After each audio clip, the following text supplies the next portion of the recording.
Passadas 6 décadas sobre o comunismo na Checoslováquia e 4 sobre a Primavera de Praga, a República Checa volta a confrontar-se com o passado. Um confronto nem sempre fácil quando se fala do recém-criado Instituto para o Estudo dos Regimes Totalitários.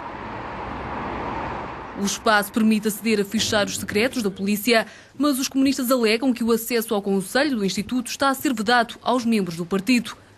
Os deputados de esquerda pediram ao Tribunal Constitucional para revogar a lei e acusam o Instituto de parcialidade na interpretação da história contemporânea.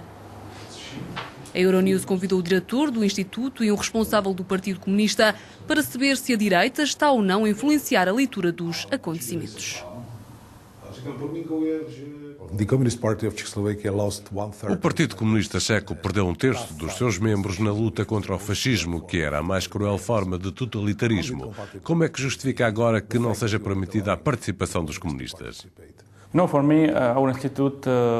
Na minha opinião, o Instituto cobre todo o período, inclusive o da ocupação nazi.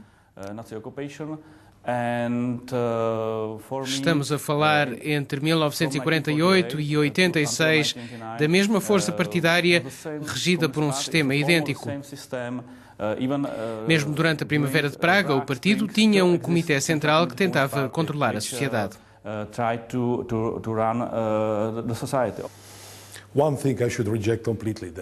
Uma coisa devo rejeitar completamente, que é a comparação do sistema socialista anterior a 89 e o nazismo. Isso é demais para mim. A ciência começa com perguntas. Tudo aquilo que podemos fazer é colocar questões e procurar respostas, mas parece-me que este não é o caso e que nós, checos, queremos impor determinadas ideias políticas sobre o curso da história.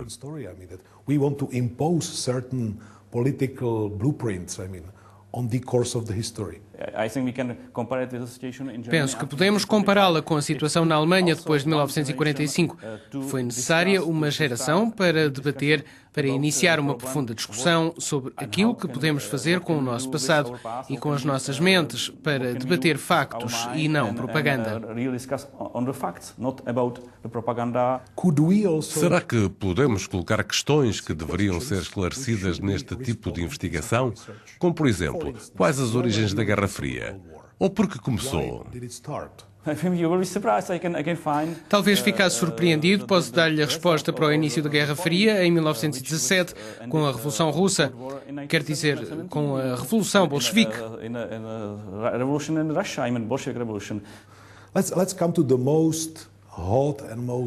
Vamos voltar ao período mais quente e doloroso de 68, mais concretamente ao dia 21 de agosto de 1968. Documentos oficiais do início dos anos 70 davam conta de 71 vítimas nesse período. Nessa altura, eu era ainda muito jovem e acredito que a morte de qualquer pessoa nessa época era para mim um trauma moral. Mas permita-me lembrá-lo de outra coisa. Nessa altura, os Estados Unidos estavam em guerra com o Vietnã. Uma guerra orçada em 3 milhões de vidas vietnamitas e cerca de 50 mil soldados americanos. Houve algum ataque massivo de raids aéreos na Checoslováquia em 68? Ou bombardeamentos com napalm? O que é o totalitarismo senão uma sequência de raids sobre a outra extremidade do mundo? Carpet air raids on the other end of the world. Podemos seguir o livro negro do comunismo e contar as vítimas de todo o espaço comunista.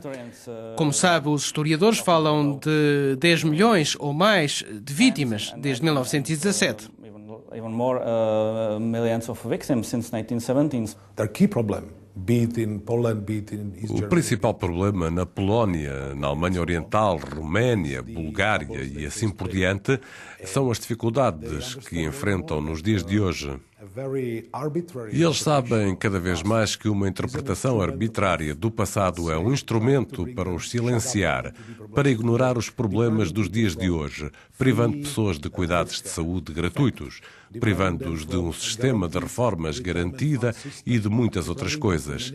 E esse é o problema de refletirmos sobre o passado, de não abrirmos os arquivos. Repito, eu sou 100% a favor da abertura, se possível, de todos os arquivos. Nós assumimos a mesma posição de outros países pós-comunistas, mas depois de vários anos a acompanhar os nossos colegas alemães que criaram a primeira instituição de trabalho com ficheiros, depois dos polacos, eslovacos e húngaros, penso que o debate gira em torno do mesmo. Os partidos de esquerda estão contra.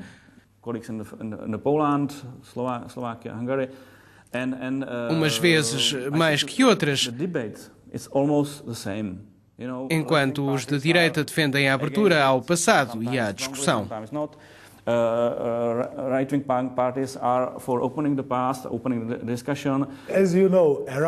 Como sabe, cerca de 70% das pessoas que subscreveram a Carta de 77, que reivindica a adoção de um socialismo mais humano, encontravam-se de alguma forma a colaborar com a polícia secreta. Acredite.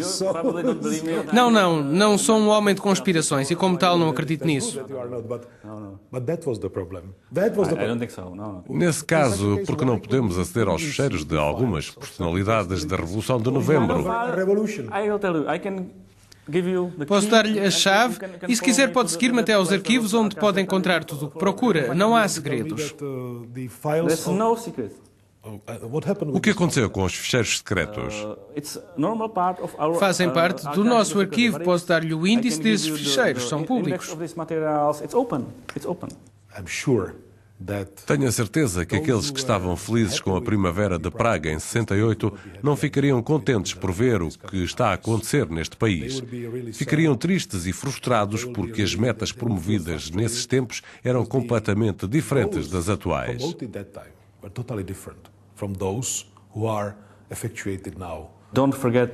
Não se esqueça do imperialismo soviético ou russo. É este o resultado de 1968 para mim.